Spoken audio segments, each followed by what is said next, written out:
साथियों नमस्कार। मैं अजय साहू आप सभी का लक्ष्य सीरीज़ के शानदार चैप्टर भविष्य के निर्माण में फिर से हार्दिक स्वागत करता हूं।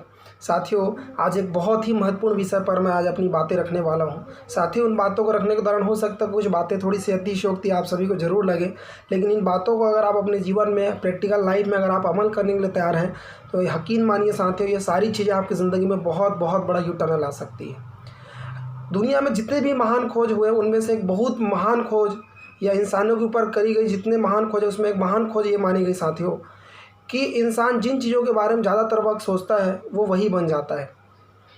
इस पूरे चैप्टर में दोस्तों एक बहुत ही इंपॉर्टेंट बिंदु है जिस पर मैं बात ज़रूर करना चाहूँगा और वो है भविष्य के बारे में सोचें। साथियों दुनिया में जितने भी सफल और दुनिया में जितने भी असफल लोग हुए उन लोगों में एक बहुत बड़ा फ़र्क था और वो बहुत बड़ा फ़र्क ये था भविष्य दिशाबद्धता की या मैं यूँ कहूँ कि दीर्घकालीन दृष्टिकोण की। दुनिया में जितने भी सफल लोग हुए साथियों उन सब लोगों के अंदर भविष्य के बारे में सोचने की या दूर तक के देखने की योग्यता थी, इस वजह से दुनिया में सफल हो पाए। दीर्घकालीन दृष्टिकोण का मतलब है कि वर्तमान में निर्णय लेते वक्त भविष्य के बारे में सोचना, इसको कहा जाता है दीर्घकालीन दृष्टिकोण।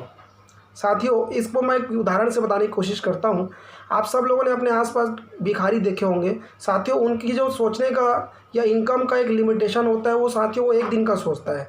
वो सोचता है कि आज मैं इतना कम से कम कमा लूँ कि आज मुझे मेरे खाने का जुगाड़ हो जाए।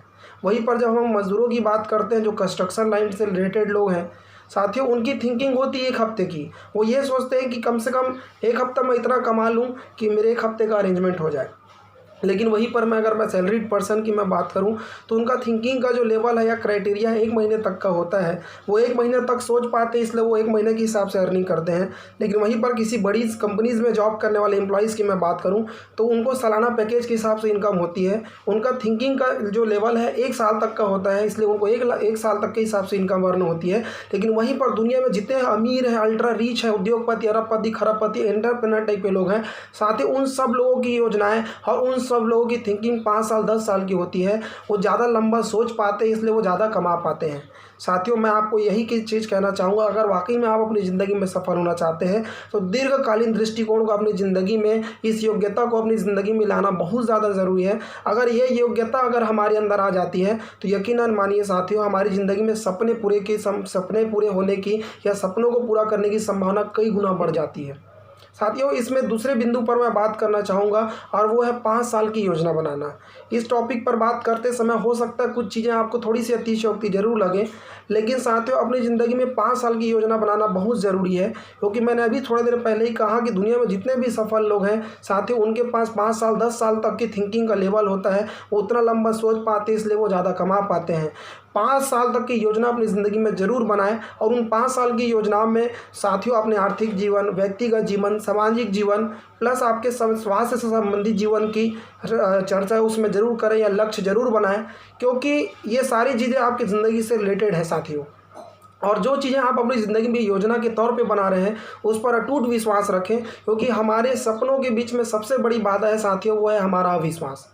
दुनिया में ज़्यादातर लोग के पास, या मैं यूँ कहूँ कि दुनिया में हर किसी के पास सपने हैं, लेकिन उन सपनों को पूरा करने का विश्वास बहुत कम लोगों के पास होता है। इसलिए दुनिया में सक्सेसफुल लोगों की संख्या और अनसक्सेसफुल लोगों की संख्या बहुत ज़्यादा है और सक्सेसफुल लोगों की संख्या बहुत कम है। साथियों मैं आप सबसे कहना चाहूँगा वो योजना बनाएं जो योजना वाकई में आप चाहते हैं कि 5 साल बाद ज़िंदगी मेरी ऐसी हो। आपके 5 साल की बाद की ज़िंदगी आप अपने कॉपी में ज़रूर लिखें और यकीनन मानिए साथियों जो आप लिख रहे हैं अगर आप उस पर अटूट विश्वास कर लेते हैं तो ठीक 5 साल बाद वही ज़िंदगी आप जीते रहेंगे जिस ज़िंदगी कल्पना आज आप कर रहे हैं। इसमें तीसरे बिंदु पर मैं बात करना चाहूँगा वो साथियों जो कि थोड़ी सी अतिशयोक्ति जरूर लगेगी, लेकिन हमारे और आपकी ज़िंदगी के लिए बहुत इंपॉर्टेंट है, और वो है नीले आसमान की सोच रखें।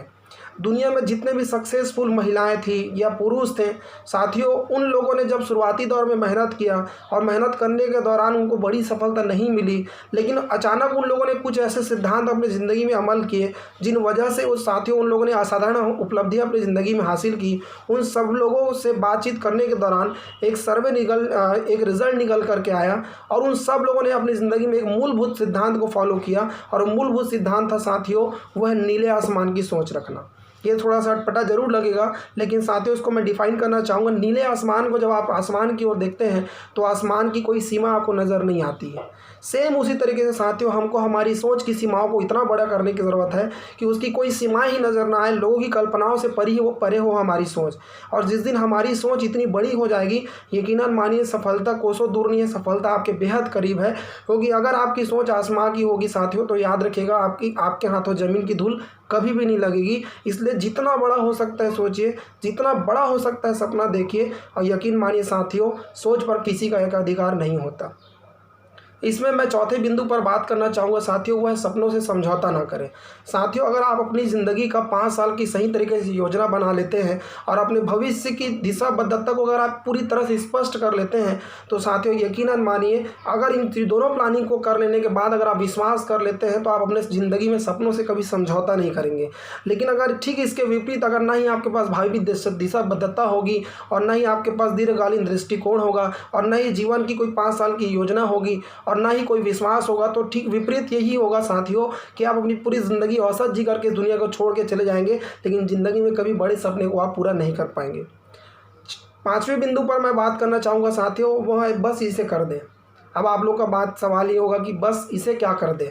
साथियों बस इसे कर दे का मतलब ये है कि दुनिया में जितने भी सफल लोग और दुनिया में जितने भी असफल लोग हैं साथियों, उन सब में एक बुनियादी फ़र्क था, और वो बुनियादी फ़र्क था कर्म। अगर आपके पास भविष्य की योजना भी है और भविष्य दिशाबद्धता भी है, आपके पास विश्वास भी है, लेकिन साथियों इन तीनों चीज़ों होने के बावजूद अगर आप अपने काम के लिए फोकस्ड नहीं हैं, तो साथियों इन चीज़ों को कभी अपनी ज़िंदगी में आप प्रैक्टिकल एक्सपीरियंस नहीं कर पाएंगे, कभी अपनी ज़िंदगी में इन चीज़ों को हासिल नहीं कर पाएंगे। इसलिए साथियों दुनिया में जितने भी सफल लोग हैं साथियों, उन लोगों ने जिन चीज़ों पर विचार किया उसको तुरंत अपनी ज़िंदगी में अमल किया, और दुनिया में जितने भी औसत और असफल लोग हैं साथियों, उन लोगों ने वर्तमान में काम नहीं करने का बहाना ढूंढते रहा, इस वजह से वो पूरी ज़िंदगी औसत रह गए। तो साथियों आज बस इतना कर दीजिए अपने आप से, जो भी आप काम करना सोच लिए हैं उसको करना शुरू कर दीजिए। कर्म पर पूरी तरह से फोकस करें, क्योंकि कर्म पर आपका कंट्रोल है, रिजल्ट पर आपका फोकस नहीं है, रिजल्ट पर आपका कंट्रोल नहीं है। तो साथियों अपने कर्म पर फोकस करिए, रिजल्ट अपने आप आते चले जाएंगे। और लास्ट बात और 6वें बिंदु पर मैं बात करना चाहूँगा साथियों, वो है खुशी की कुंजी। अगर आप अपनी ज़िंदगी में सही योजना बना लेते हैं, स्पष्ट योजना बना लेते हैं, स्पष्ट आपके पास भविष्य दिशाबद्धता हो जाती है, तो यकीनन मानिए साथियों आपकी ज़िंदगी में खुशियां लगातार आती चली जाती हैं। क्योंकि खुशी का मतलब लक्ष्यों की क्रमिक प्राप्ति ही खुशी आपके अंदर लाती है। तो अगर वाकई में आप अपनी ज़िंदगी में स्पष्ट खुशियाँ चाहते हैं, ज़िंदगी में ढेर सारी उपलब्धियों को चाहते हैं, तो साथियों आप अपनी ज़िंदगी की एक शानदार कल्पना करें, और वो कल्पना करें जो रियल में आज से 5 से 7 साल 5 साल 10 साल बाद आप अपनी ज़िंदगी में चाहते हैं। और यकीनन मानिए अगर उन चीज़ों का आप विश्वास करते हैं, तो 100% आप अपनी ज़िंदगी में उस ज़िंदगी को आप एक दिन ज़रूर जीते रहेंगे। इसी के साथ अपनी बात यही समाप्त करते हो। Thank you, wish all the best, सब बकर, थैंक यू।